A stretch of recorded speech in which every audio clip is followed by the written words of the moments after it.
Assalamu alaikum ve rahmetullahi ve berekatuhu cemaat. Bu dersimde biz muhtasar imla muallimi kitabı boyunca dersimni devam edeceğiz. Biz evvelki dersim sualler buldu.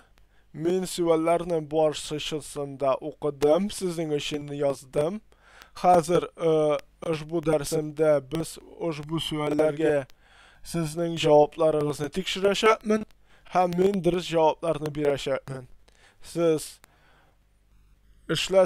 ishlamasangiz bu savollarni oldagi videoni qaytag'iz, ham ishlagiz, ham bu videoni qoldirsangiz.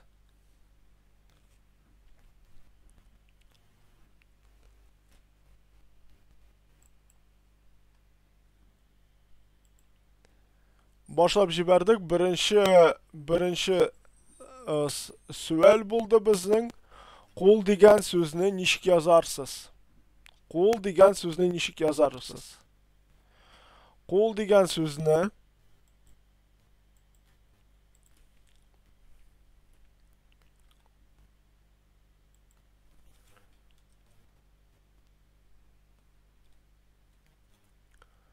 birinchi savol.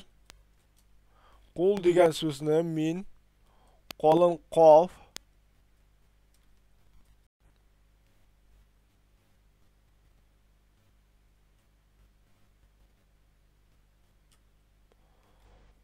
qo'l qalin qof vav ham lam mana bu şey yozarman.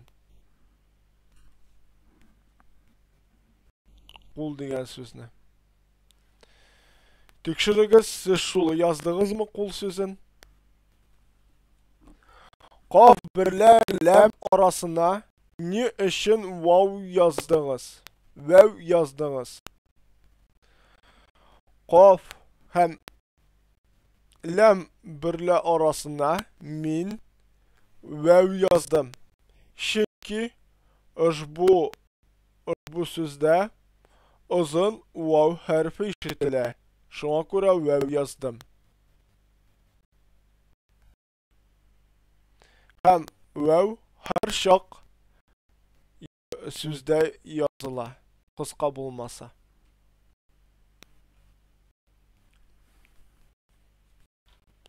Eğer de hatanız bulsa, siz huruf imla degan dersime geri qaytagız. Hem onu yanadan tıklagız.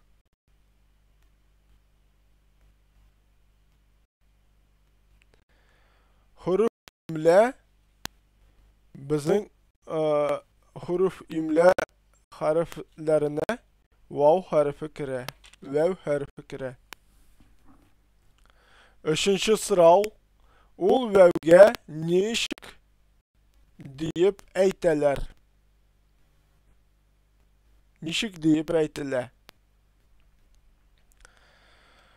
Ul vav qalin so'zlarda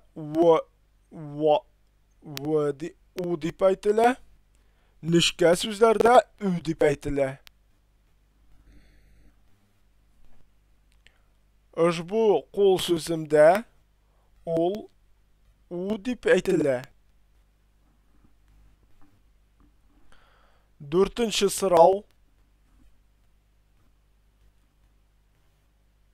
anı degan so'zni nechik yozarsız?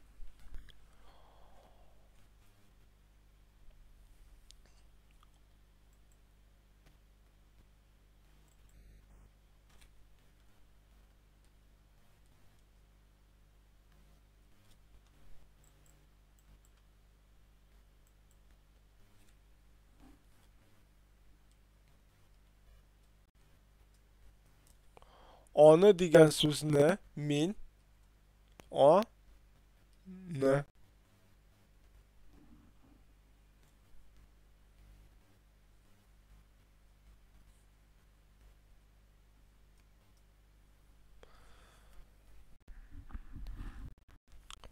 alif nun hem yay hem de yay isine demme koyarman.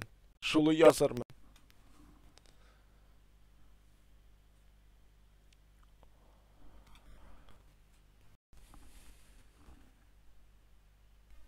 Nundan so'ng ni uchun yay yozdingiz? Nundan so'ng ni uchun yay yozdingiz? Chunki nundan so'ng ö harfi ishitilar. Шуңа күрә мин яй яздым дәммә белән.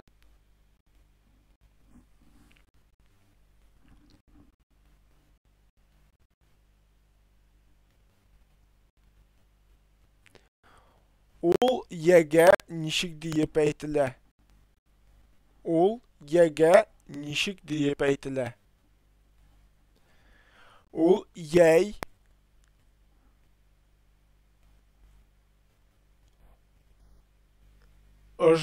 аны сүзендә өй дип әйтелә.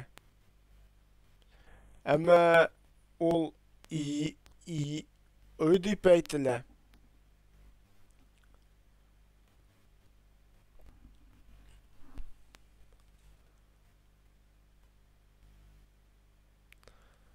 Җиденче сорауга күчтек. Ата дигән сүзне ничек язарсыз? Ата дигән сүзне ничек язарсыз? Ата дигән сүзне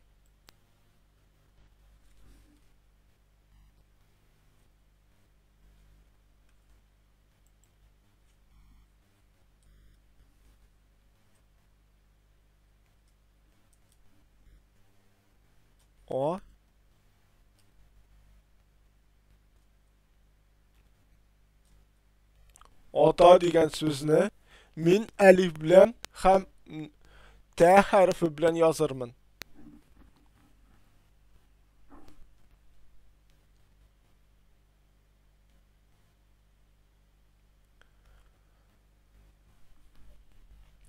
Тәдән соң ни өчен әлиф яздыңыз?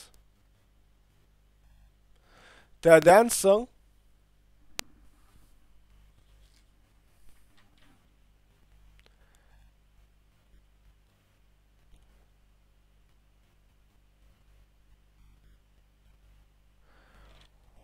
безнең калын А хәрфе ишетелә. Шуңа күрә әлиф яздым.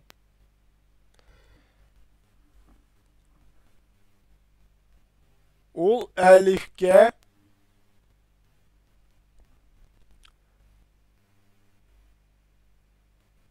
ни диеп әйтелә?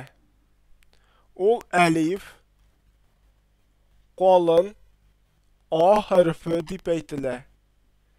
Ник тә дип яздым? Ник тый хәрфе дип язмадым? Калын тый хәрфе дип язмадым. Ник тә хәрфен яздым?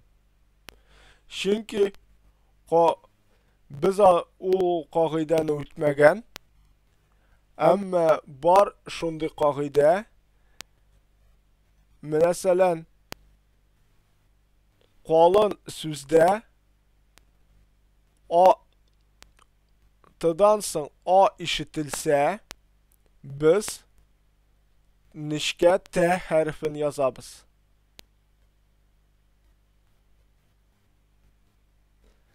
Әмма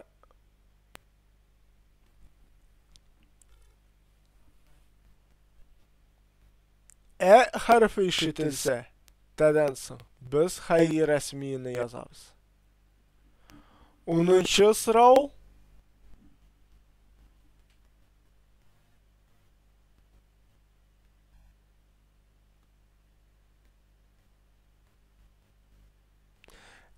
Юк, 10-нчы түгел, 9-нчы сорау.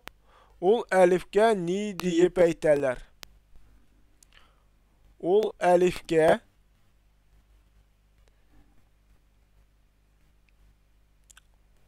A дип әйтәләр. Хәрфнең укылышы, хәрфнең исеме әлиф дип. 10-нчы сорау. Мә дигән сүзне ничек язарсыз? Мә дигән сүзне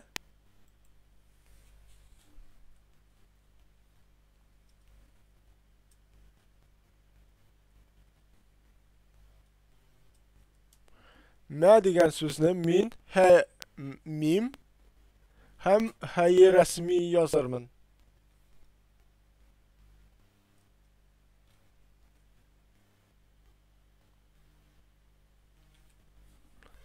Мимдән соң ни өчен бер һәйи рәсми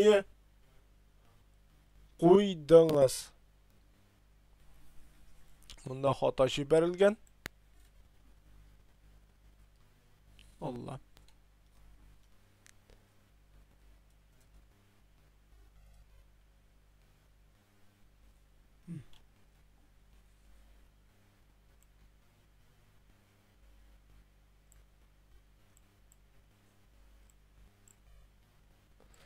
Ңыз кушымчасы менә монда. Ихтибар итик, җәмәгать. Ңыз кушымчасын дөрес язмаганмын. Һәйи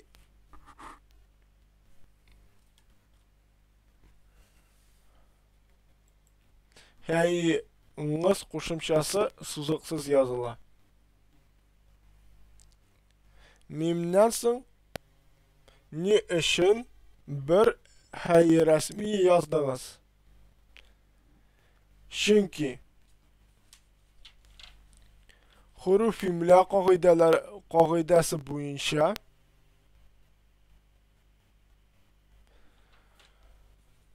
татар телендә хәрәкәт юк. Шуңа күрә монда озын ә хәрфе ишетелә. Шуңа күрә мин һәйи рәсмине яздым.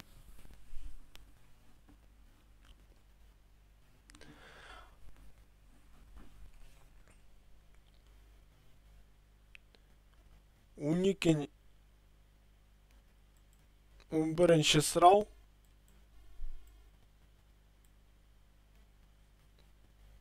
Уникенче сорау. Ул әгә ничек диеп әйтәләр? Ул әгә һәйи рәсми дип әйтәләр. Һәйи рәсми дип әйтәләр. 13-нче сорау.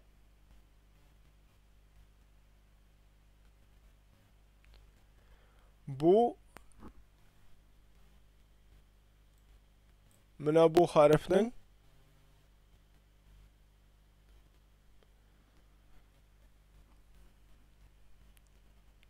яна бер исеме бармы?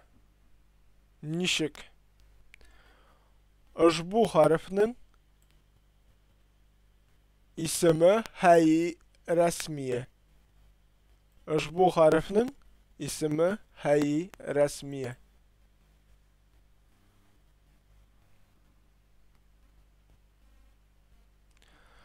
Без рәхмәт минем белән булганыгыз өчен. Минем каналымның үсешенә ярдәм итегез. Сөальләрне калдырыгыз, шәрехләрегезне, матур сүзләрегезне языгыз. Һәм лайкларны онытмагыз. Чөнки каналымның үсеше булсын. Һәм күбрәк кеше белсен моны, иске имләне, яңа имләне. Һәм кеше наданлыктан гыйлемгә күчсен. Без рәхмәт минем белән булганыгыз өчен. Киләсе очышларга кадәр, киләсе дәресем минем беренче кагыйдә булачак. Ва галейкум ассалам. Минем өчен дуа кылсагыз, бик рәхмәтле булар идем. Дуада мине онытмагыз. Без рәхмәт. Келесі ұшышарға қадар. Ассаламу алейкум ва рахматуллахи ва баракатуху.